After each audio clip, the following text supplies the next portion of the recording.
अब अल्लाह और ओम एक कैसे हैं? बड़ा वबाल हुआ ओम और अल्लाह के ऊपर। मौलाना अरशद मदनी हफिज़हुल्लाह दामत बरकातुहुम, उन्होंने अपनी स्पीच में एक बात कही कि ओम वो है जो हवा की शक्ल में है, जो हर जगह पर है, उसी को हम अल्लाह मानते हैं। यानी उनका कहने का मतलब यह था कि जो हर जगह पर है वो अल्लाह है और उसी को हमारे हिंदू भाई ओम बोलते हैं। ओम अल्लाह कैसे हो सकता है, इस बात पर लोगों को बहुत एतराज हो गया। कुछ लोगों को समझ में आया, कुछ लोगों को समझ में नहीं आया। लेकिन ओम अल्लाह कैसे है हम समझाते हैं आपको। हमारा अकीदा है कि अल्लाह एक है। ओम 3 वर्ड से मिलकर बना, 3 लफ्ज से। मेरे हिंदू भाइयों, अगर आपको पता ना हो तो आप याद कीजिएगा। ओम 3 लफ्ज से मिलकर बना, आकार, मकार, सकार।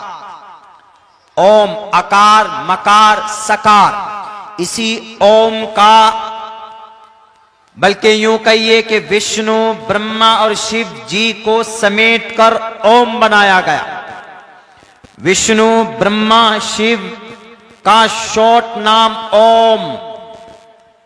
बहुत से लोग बोलते हैं कि ओम एक ऐसा वर्ड है, गूंगा भी बोल सकता है, और ओम एक ऐसा वर्ड है कि क्रिश्चियन भी बोलते हैं ओमीन, ओम से ओमीन बोलते हैं।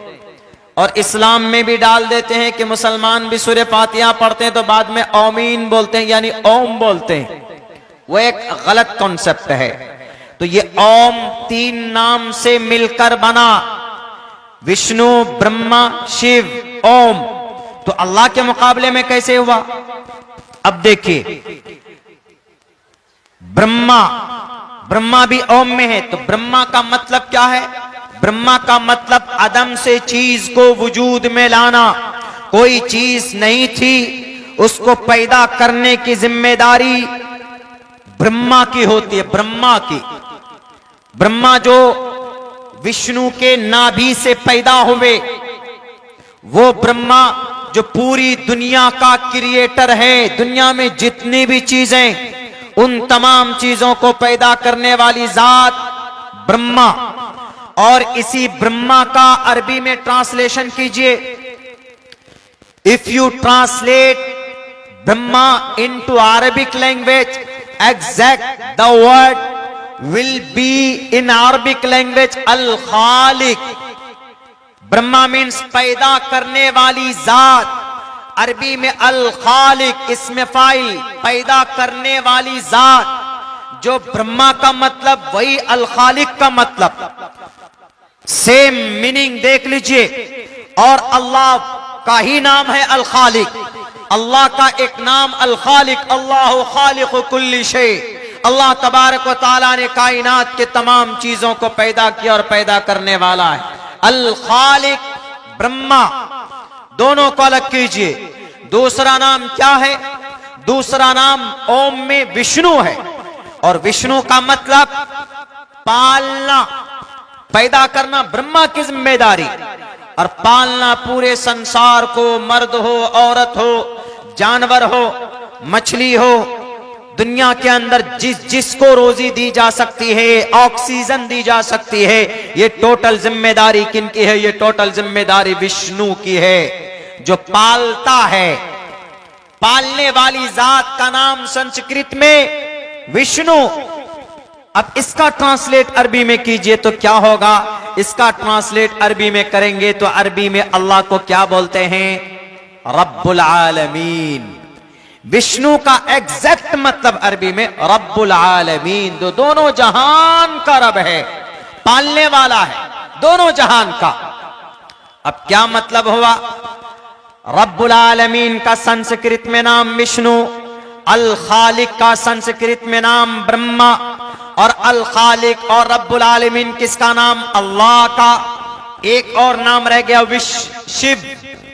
शिव जी वो परमात्मा है, वो ईश्वर है जो उमूमन दुनिया के अंदर जहां जहां भी हादसात होते हैं, भूकंप आता है, जलजला आता है, जैसे तुर्की के अंदर जलजला आया, एक्सीडेंट होता है, किसी की मौत खतरनाक तरीके से होती है, एक्सीडेंट होकर मौत होकर, सैलाब आ जाता है, आंधी तूफान अगर आ जाए, तो ये सारी चीजें ये जिम्मे में है शिव जी के।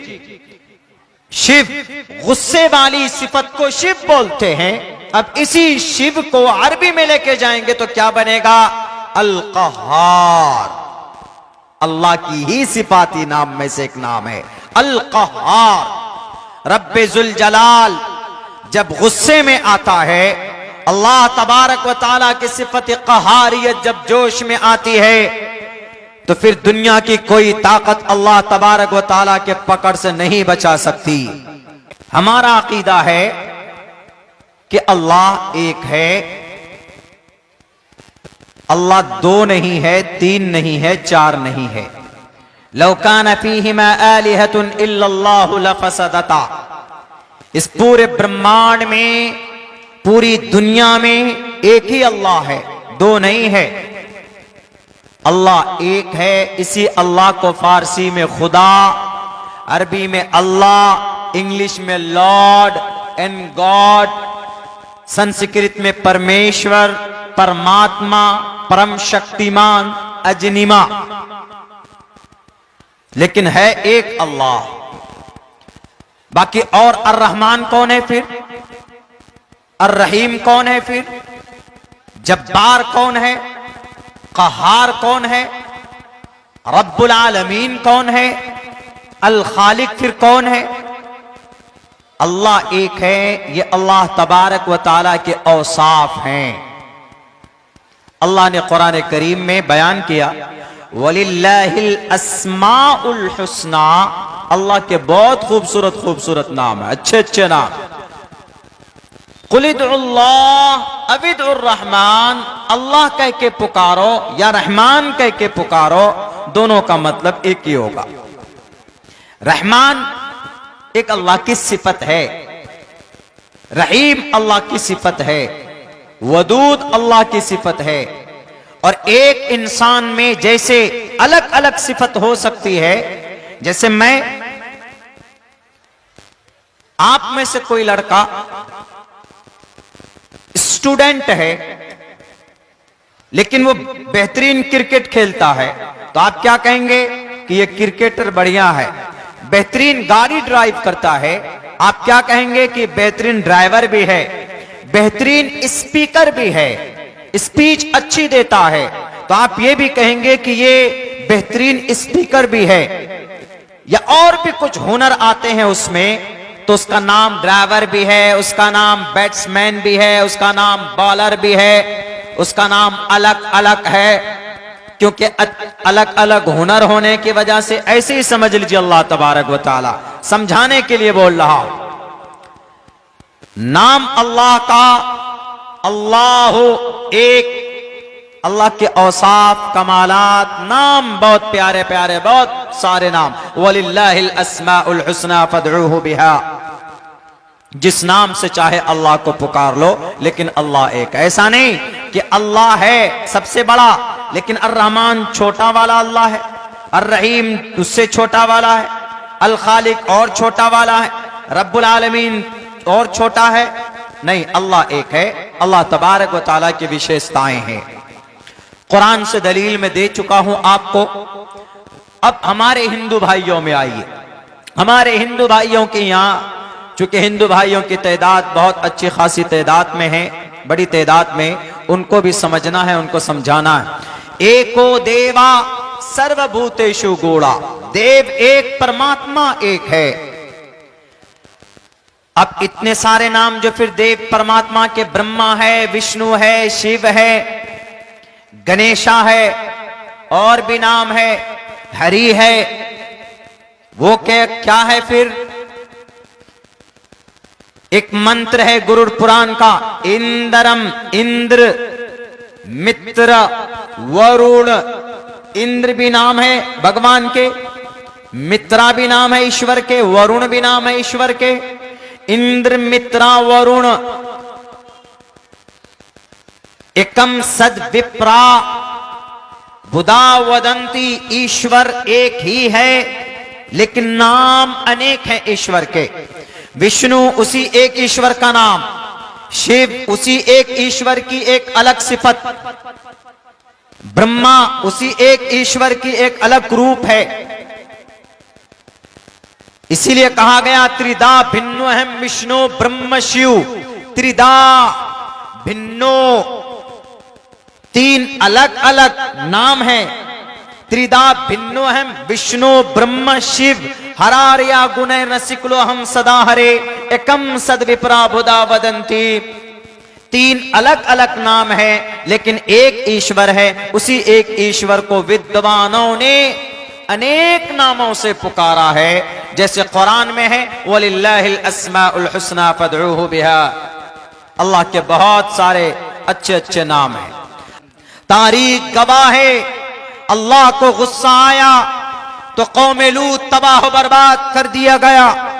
अल्लाह तबारक व ताला की सिफत क़हारियत जब जोश में आई तो मेरे दोस्तों शुएब अलैहिस्सलाम की कौम के ऊपर आग की पत्थर की बारिश कर दी गई।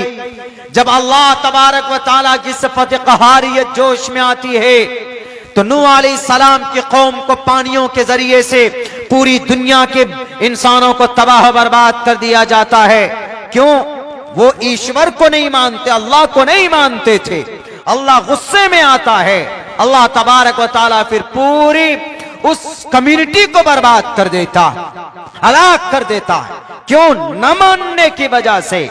बनी इसराइल में खिंजीर बना दिए गए, वकूनु क़िरदतन खासीन, रब की बात नहीं मानी तो लो तुम बंदर बना दिए जाओगे, तुम्हारी शक्लें बर्बाद बदल दी जाएंगी। और फिर जब गुनाह ज्यादा होता है तो अल्लाह तबारक व ताला किसी न किसी शक्ल में कहीं ना कहीं कौम को, इंसान को बताने के लिए कि इंसानों तुम्हारी कोई हैसियत इस जमीन पर नहीं है, मैं ही सर्वशक्तिमान हूं, मैं ही ताकतवर हूं, मेरी बात नहीं मानोगे, मेरे नबी तुम तक बात पहुंचाते हैं, मेरे हकामात तुम तक पढ़कर सुनाते हैं, तुम्हें बताते, तुम नहीं मानोगे तो तुम्हें तबाह बर्बाद कर दिया जाएगा।